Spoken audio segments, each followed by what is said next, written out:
جب لشکر رک گیا تو رودا کے چہرے پر خوشگوار مسکراہٹ نمودار ہوئی۔ اس کے بعد اس نے رس برساتی آواز میں امیر ترنتائی کو مخاطب کیا۔ امیر ترنتائی، کیا میں یہ سمجھ لوں کہ یہ سوسا سے قاہرہ کی طرف آتے ہوئے جو آپ نے اپنا نام لیوس بتایا اور اپنے آپ کو غلام ظاہر کیا، تو کیا ایسا آپ نے اپنے فرائض منصبی ادا کرنے کے لیے کیا؟ جواب میں امیر ترنتائی مسکرا دیا۔ دیکھ آموس کی بیٹی، تیرا اندازہ درست ہے۔ اتنی دیر تک خود آموس اور اس کا بیٹا سمیر بھی رودا کے قریب آ گئے تھے۔ انہیں دیکھتے ہوئے امیر ترنتائی اپنے گھوڑے سے اتر پڑا۔ آگے بڑھ کر اس نے ان دونوں سے باری باری مصافحہ کیا۔ پھر آموس نے امیر ترنتائی کو مخاطب کیا۔ امیر ترنتائی، میں تو حقیقت میں ہی آپ کو نصرانی اور لیوس نام کا غلام خیال کرنے لگا تھا، لیکن بلا ہو رودا کے نانا اولیاس کا۔ جس وقت آپ اپنے لشکر کے آگے آگے اس سمت آئے تو اس نے مجھے بتا دیا کہ آپ سلطان رکن الدین بیبرس کے لشکریوں کے سالار اول ہیں اور آپ کا نام ترنتائی ہے۔ وہ لوگ آپ کو امیر ترنتائی کہہ کر پکارتے ہیں۔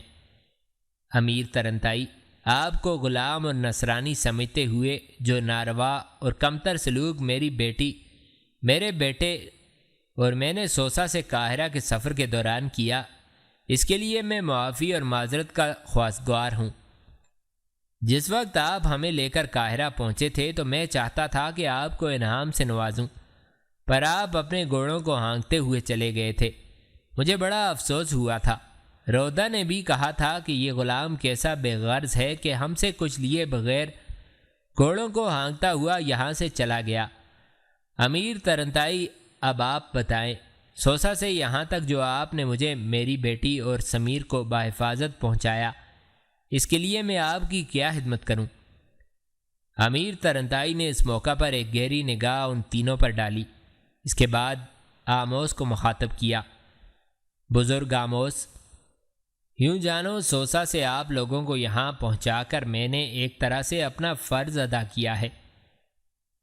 رودا کا نانا اولیاس میرا پرانا جاننے والا ہے اور اس سے میرے گہرے تعلقات ہیں، لہٰذا اولیاس کے حوالے سے آپ تینوں کو یہاں پہنچا کر میں نے اپنا فرض ادا کیا ہے، آپ پر کوئی احسان نہیں کیا۔ اتنی دیر تک اولیاس بھی وہاں آ گیا۔ اولیاس کی بیوی اور رودا کی نانی سفتونہ بھی حویلی کے صدر دروازے سے آگے بڑھ کر ان کے قریب آ کھڑی ہوئی تھی۔ سفتونہ بھی شاید امیر ترنتائی کی جاننے والی تھی، اس لیے کہ جو ہی سفتونہ قریب آئی، امیر ترنتائی نے بڑے مؤدب انداز میں اسے سلام کیا۔ جواب میں امیر ترنتائی کے سر پر ہاتھ پھیرتے ہوئے سفتونہ نے امیر ترنتائی کا سر نیچے جھکا کر اس کی پیشانی چوم لی تھی۔ اس موقع پر اولیاس نے امیر ترنتائی کو مخاطب کیا۔ امیر ترنتائی، میں سب سے پہلے آپ کا تہہ دل سے شکر گزار ہوں، بلکہ یوں جانیے کہ میں تہہ دل سے آپ کا شکر گزار ہوں کہ آپ نے میری نواسی رودا، میرے نواسے سمیر اور میرے داماد آموس کو سوسا سے یہاں پہنچایا۔ یہ لوگ کہہ رہے تھے کہ یہ کام کرنے والا لیوس نام کا کوئی نصرانی غلام ہے، اور وہ ہمیں یہاں پہنچا کر یوں چلتا بنا جیسے وہ ہم سے بڑا بیزار تھا۔ پر رودا اپنی گفتگو کے دوران اکثر آپ کا ذکر کرتے ہوئے مجھے بتاتی تھی کہ وہ شخص غلام نہیں لگتا، کیونکہ اس کی گفتگو بڑی بے غرضانہ تھی، اور یہ کہ اس کی شخصیت اور جسمانی ساز سے پتہ چلتا تھا کہ وہ غلام نہیں ہے۔ اب جب آپ اپنے لشکر کے آگے آگے آ رہے تھے، انہوں نے مجھ پر انکشاف کیا کہ ان کو یہاں پہنچانے والا غلام یہی ہے۔ تب میں نے انہیں کہا کہ یہ غلام نہیں بلکہ امیر ترنتائی ہے اور مصری حکومت کے لشکریوں کے سالار اول ہیں۔ اگر جنگ کے سلسلے میں کسی چیز کی ضرورت ہو تو کہو، میں تمہاری ہر خواہش پورے کرنے کے لیے تیار ہوں۔ اولیاس جب خاموش ہوا تو آموس نے ایک بار پھر امیر ترنتائی کو مخاطب کیا۔ امیر ترنتائی، آپ نے میرے سوال کا جواب نہیں دیا۔ امیر ترنتائی نے چونک کر آموس کی طرف دیکھا، پھر پوچھا، کیسا سوال؟ جواب میں آموس مسکرا دیا۔ امیر ترنتائی، میں نے آپ سے پوچھا تھا کہ جس وقت آپ نے مجھے، میری بیٹی اور میرے بیٹے کو بحفاظت سوسا سے یہاں پہنچایا، جس وقت آپ ہمیں یہاں لے کر پہنچے تھے، اس وقت میں نے آپ کو معقول معاوضہ دینے کا تہیہ کیا تھا، لیکن اب جب کہ نصرانی غلام کے بجائے آپ امیر ترنتائی ثابت ہوئے ہیں، تو اب میں آپ سے پوچھتا ہوں، مجھے آپ کی کیا خدمت کرنی چاہیے؟ امیر ترنتائی تھوڑی دیر تک بغور آموس کو دیکھتا رہا، پھر اس کی آواز سنائی دی، بزرگ آموس، اگر آپ میرے اس کام کے سلسلے میں میری کچھ خدمت کرنا ہی چاہتے ہیں تو میرے لیے دعا کریں کہ جس مہم پر میں جا رہا ہوں اس میں ہم کامیاب اور کامران لوٹیں۔ اس بار آموس کی بجائے رودا جھٹ سے بول پڑی، امیر ترنتائی، اس کے لیے آپ کہیں یا نہ کہیں، دعا تو ہم سب آپ کے لیے کرتے ہی رہیں گے۔ آپ کی سلامتی اور فتح مندی ہی کی نہیں بلکہ بحفاظت آپ کی واپسی کی بھی ہم دعا کرتے رہیں گے۔ رودا کے اس جواب سے امیر ترنتائی کے لبوں پر خوشگوار مسکراہٹ پھیل گئی تھی۔ رودا کی اس گفتگو کے جواب میں امیر ترنتائی کچھ کہنا ہی چاہتا تھا، پر وہ چونک سا پڑا اور بڑی تیزی سے اپنے گھوڑے پر سوار ہو گیا تھا، اس لیے کہ اپنا ہاتھ فضا میں بلند کرتے ہوئے سلطان رکن الدین بیبرس نے لشکر کو کوچ کرنے کا حکم دیا تھا۔ اس کے ساتھ ہی لشکر نے بڑھنا شروع کر دیا تھا۔ رودا، سمیر، آموس، اولیاس اور سفتونہ کو الوداع کہنے کے لیے امیر ترنتائی نے اپنا ہاتھ فضا میں لہرا دیا تھا، پھر وہ اپنے لشکر کے آگے آگے سلطان کے ساتھ جو سازوں کے بازار سے نکل کر شہر کے صدر دروازے کی طرف جا رہا تھا۔ اولیاس، سفتونہ، سمیر اور رودا نے جلدی جلدی کھانے پینے کا سامان اور انار کا رس لشکریوں میں تقسیم کر دیا۔ رودا اس وقت تک دروازے کے قریب کھڑے ہو کر امیر ترنتائی کو دیکھتی رہی جب تک وہ اسے دکھائی دیتا رہا۔ جب وہ اس کی نگاہوں سے اوجھل ہو گیا تب وہ نہ جانے کیوں افسردہ اور اداس سی ہو کر حویلی کے اندر چلی گئی تھی۔ اپنے لشکر کے ساتھ سلطان رکن الدین بیبرس نے نصرانیوں کے مضبوط قلعے الکرک کا رخ کیا تھا۔ یہ قدیم اور مستحکم قلعہ تھا اور اس پر نہایت کمینہ خصلت صلیبی قابض تھے۔ انہوں نے مسلم آزاری اور غارت گری کو اپنا پیشہ بنا رکھا تھا۔ مصر سے حجاز جانے والے حاجیوں کے قافلے ان کی خون آشامیوں کا خاص ہدف تھے۔ مصر سے حجاز کو جانے والا راستہ الکرک کے قریب سے ہو کے گزرتا تھا۔ جو ہی حجاج کا کوئی قافلہ الکرک کے نواح میں پہنچتا، الکرک کے شریر اور نفس صلیبی اس قافلے پر بھوکے بھیڑیوں کی طرح ٹوٹ پڑتے، حاجیوں کو شہید کر دیتے اور ان کا مال و اسباب لوٹ لیتے۔ اسی بنا پر سلطان رکن الدین بیبرس نے بحیرہ روم اور اس سے ہٹ کر پٹی میں جس قدر نصرانیوں کے قلعے تھے ان پر ضرب لگانے کے لیے اسی قلعے سے ابتدا کی تھی۔ اپنے لشکر کے ساتھ سلطان بیبرس الکرک نام کے اس قلعے سے ذرا فاصلے پر ہی تھا کہ سامنے کی طرف سے چند سوار اپنے گھوڑوں کو سر پر دوڑاتے ہوئے دکھائی دیے۔ قریب آ کر ان سواروں نے اپنے گھوڑوں کی رفتار کم کر دی تھی۔ جب وہ مزید نزدیک آئے تو سلطان رکن الدین لشکر کے سالار اعلیٰ سیف الدین، سالار اول امیر ترنتائی اور اس کے پہلو میں سالار دوئم حسام الدین کے چہروں پر خوشگوار مسکراہٹ نمودار ہوئی تھی، کیونکہ آنے والے وہ 4 سوار سلطان بیبرس کے طلائیہ گھر دستوں کے رکن تھے۔ انہیں دیکھتے ہی سلطان نے اپنی تلوار فضا میں بلند کرتے ہوئے اپنے لشکر کو رک جانے کا حکم دیا تھا۔ سلطان کا اشارہ پاتے ہی لشکری جہاں تھے وہیں رک گئے اور لشکر کے پیچھے جو بار برداری کا سامان تھا اس کے جانوروں کو بھی روک دیا گیا تھا۔ 4 سوار سلطان کے قریب آئے تھے، پھر ایک سلطان کو مخاطب کر کے بول پڑا، سلطان محترم، ہم چاروں ایک انتہائی اہم خبر لے کر آئے ہیں۔ الکرک کے علاوہ بحیرہ روم کے کنارے نصرانیوں کے جس قدر مضبوط قلعہ جات اور شہر ہیں، ان سب کے حکمرانوں کو خبر ہو چکی ہے کہ مصر کے سلطان بیبرس نے ان پر ضرب لگانے کے لیے مصر سے کوچ کیا ہے، اور انہیں یہ بھی شک پڑ چکا ہے کہ سلطان اپنی پہلی ضرب الکرک قلعے پر لگائیں گے۔ لہٰذا الکرک کی حفاظت کے لیے انہوں نے خاطر خواہ انتظامات کیے ہیں۔ اس طلائیہ گر کی یہ گفتگو سن کر سلطان کے چہرے پر مسکراہٹ نمودار ہوئی۔ پھر سلطان نے پوچھنا شروع کیا، میرے عزیز، کیا تو دشمن کے ان انتظامات پر بھی روشنی ڈال سکے گا جو اس نے ہماری راہ روکنے کے لیے کیے ہیں؟ طلائیہ گر پھر بول پڑا، سلطان محترم، انہوں نے جو ہماری راہ روکنے یا کوئی کارروائی کرنے کے لیے انتظامات کیے ہیں وہ میں تفصیل کے ساتھ آپ کی خدمت میں پیش کرتا ہوں۔ سلطان محترم، الکرک میں پہلے ہی الکرک کے حکمران کا ایک بہت بڑا لشکر موجود ہے، اور اس پر مستزاد یہ کہ اس کی مدد کے لیے مختلف قوتیں پہنچ چکی ہیں۔ سب سے بڑی دو قوتیں تو خود ہاسپٹلرز اور ٹیمپلرز ہیں۔ یہ سر پر کفن باندھ کر الکرک پہنچ چکے ہیں، اور انہوں نے اپنی مقدس کتاب انجیل پر ہاتھ رکھ کر قسم کھائی ہے کہ جنگ میں یا تو کٹ مریں گے یا مسلمانوں کو پسپا کر کے رہیں گے۔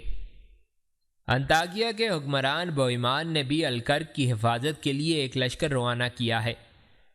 اس کے علاوہ دو اور بڑی قوتیں بھی ہمارے مقابل ہیں، ایک منگول، دوسرے اسماعیلی۔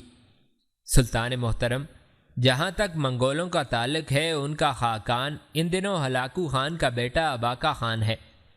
اس نے اپنے ایک خونخوار سپہ سالار کو ایک خاصا بڑا لشکر دے کر الکرک کی مدد کے لیے روانہ کیا ہے۔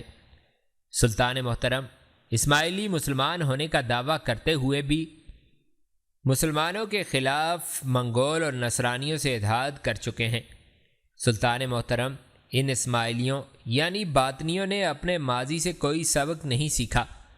انہوں نے منگولوں اور نصرانیوں سے اتحاد کیا ہے، حالانکہ ماضی میں منگولوں کا سربراہ ہلاکو خان ہی ان کی تباہی اور بربادی کا باعث بنا تھا۔ ہلاکو خان سیل بلا کی طرح باطنیوں کے مرکز قلعہ الموت پر حملہ آور ہوا تھا اور اس کی اینٹ سے اینٹ بجا کر رکھ دی تھی۔ اس وقت باطنیوں کا حکمران رکن الدین خورشہ تھا۔ ہلاکو نے باطنیوں کے تقریباً 100 دوسرے قلعے بھی برباد کر دیے تھے اور 12,000 باطنیوں کو قتل کیا، لیکن اس کے باوجود باطنی اپنی تباہی اور بربادی کا باعث بننے والے منگولوں سے اتحاد کر رہے ہیں۔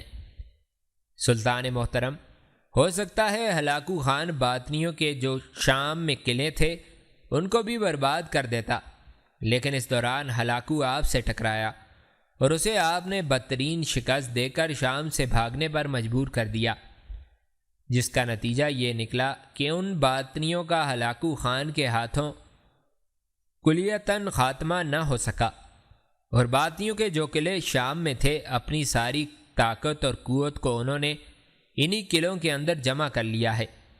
ہلاکو کے ساتھ جنگ کے دوران جو باطنی بچ گئے تھے وہ اپنے سارے قلعوں سے نکل کر شام کی طرف گئے۔ اب شام میں ان کے تقریباً 4 ایسے قلعے ہیں جو ناقابل تسخیر خیال کیے جاتے ہیں، اور لوگوں کا خیال ہے کہ اگر سارے منگول مل کر بھی ان پر حملہ آور ہو جائیں تو ان قلعوں کو فتح نہیں کر سکتے۔ ان 4 قلعوں کے نام بانیاس، مسیاد، کہف اور خوابی ہیں۔ سلطان محترم، اپنے آخری حاکم اور شیخ الجبل کے مرنے کے بعد ان باطنیوں نے اپنے لیے ایک نئے شیخ الجبل کا انتخاب کر لیا ہے، اور اپنی ساری قوت کو انہوں نے شام کے ہی انہی 4 قلعوں میں منتقل کر دیا ہے۔ یہ قلعے پہاڑی علاقوں میں نہایت محفوظ مقام پر بنائے گئے ہیں۔ ان کے دفاع کے لیے اب ہزاروں حشیتی جنگجو ہمہ وقت کمر بستہ رہتے ہیں۔ سلطان محترم، ان باطنیوں نے اپنی سابقہ قوت کی بربادی سے کوئی سبق حاصل نہیں کیا، بلکہ انہوں نے اسلام دشمن گروہ سے ساز باز کر لی ہے۔ ان باطنیوں نے منگولوں کے ساتھ اتحاد کرنے کے ساتھ ساتھ شام اور لبنان میں ٹیمپلرز اور ہاسپٹلرز کے ساتھ بھی جنگی معاہدے کر لیے ہیں، جو مسلمانوں کے بدترین دشمن خیال کیے جاتے ہیں۔ اس کے علاوہ بحیرہ روم کے اندر جس قدر عیسائی قوتیں ہیں ان سے بھی ان کے روابط ہیں۔ یہیں تک نہیں سلطان محترم، انہوں نے اب یورپ کے عیسائی حکمرانوں سے بھی دوستی کی پینگیں بڑھانی شروع کر دی ہیں، اور یہ چاہتے ہیں کہ وہ ایسا کرنے کے بعد اپنی طاقت اور قوت میں اضافہ کریں۔ اور اپنے حلیفوں کی تعداد بڑھائیں، اور پھر اس کے بعد آپ کے خلاف ریشہ دوانیاں کرتے ہوئے اطراف و اکناف کے مسلمانوں کو اپنی دہشت گردیوں کا نشانہ بنا کر اپنے محبوب مشغلے کی ابتدا کریں۔ یہاں تک کہنے کے بعد وہ طلائیہ گھر جب خاموش ہوا تو تھوڑی دیر کے بعد سلطان رکن الدین بیبرس کے چہرے پر مسکراہٹ کھیلتی رہی۔ پھر اس کی آواز سنائی دی، میرے عزیزو، ہمارے دشمن چاہے ایک دوسرے سے کتنا بھی اتحاد کر لیں، پر خداوند نے چاہا تو میں ان کے سارے ارادوں کو وہموں اور خوابوں میں تبدیل کر دوں گا۔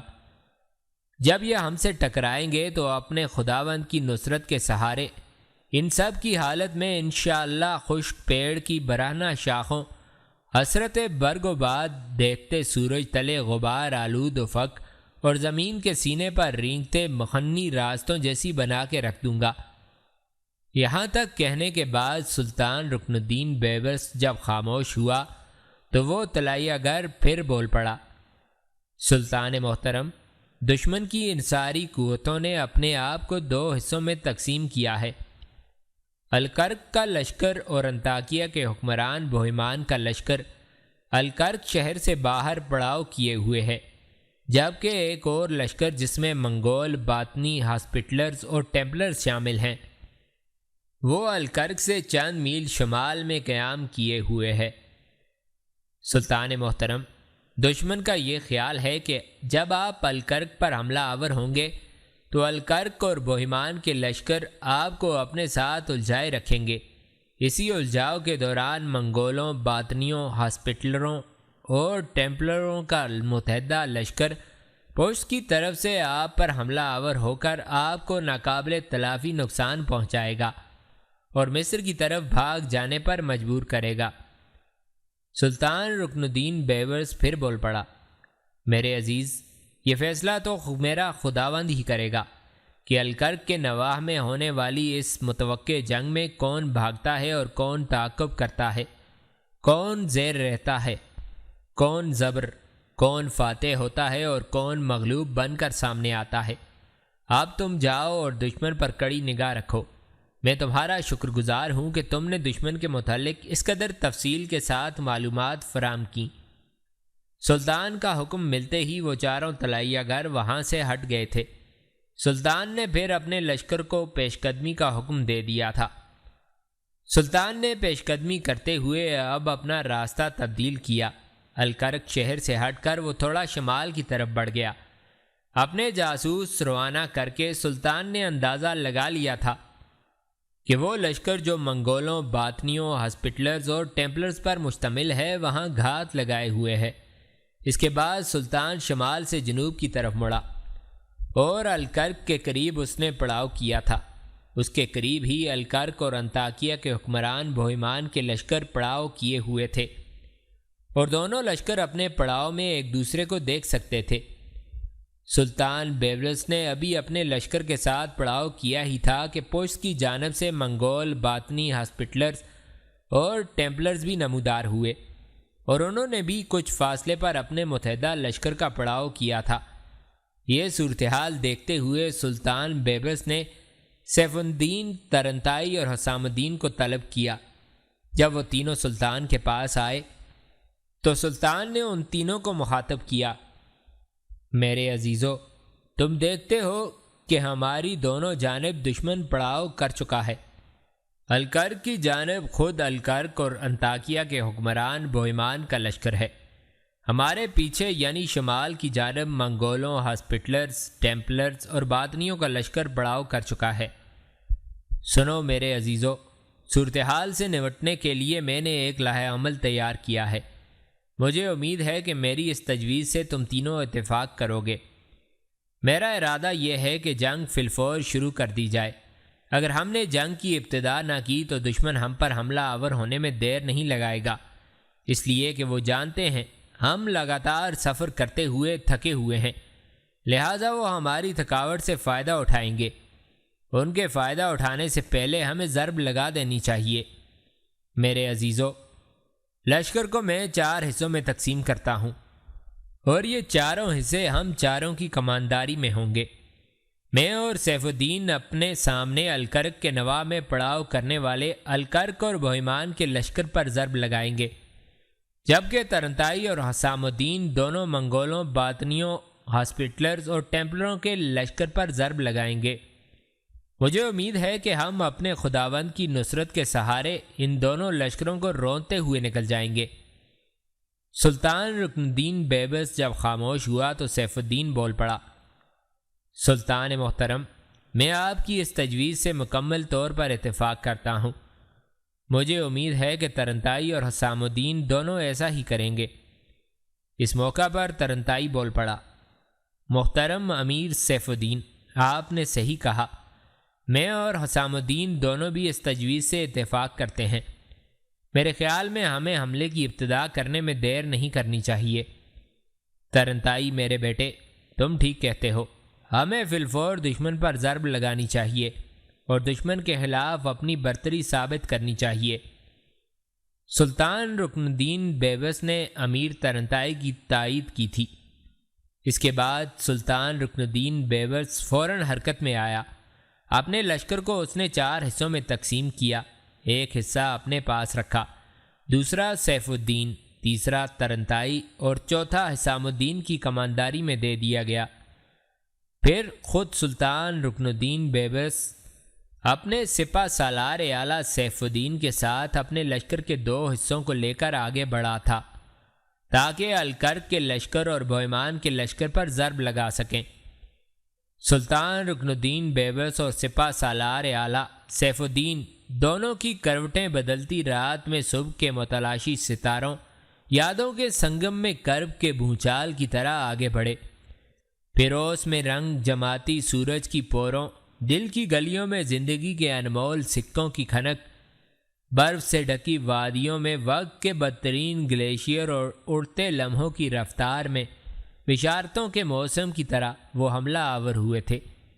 جواب میں الکرک اور بہیمان کے متحدہ لشکر نے بھی گرد سے اٹی ساحت گریزاں، دھوپ کے زہر میں بجھی رت اور زرد بستیوں کی بحری سوچوں کی طرح سلطان رکن الدین بیبرس اور سالار اعلیٰ سیف الدین کے لشکر پر حملہ کر دیا تھا۔ الکرک شہر سے باہر گھمسان کی جنگ کی ابتدا ہو گئی تھی۔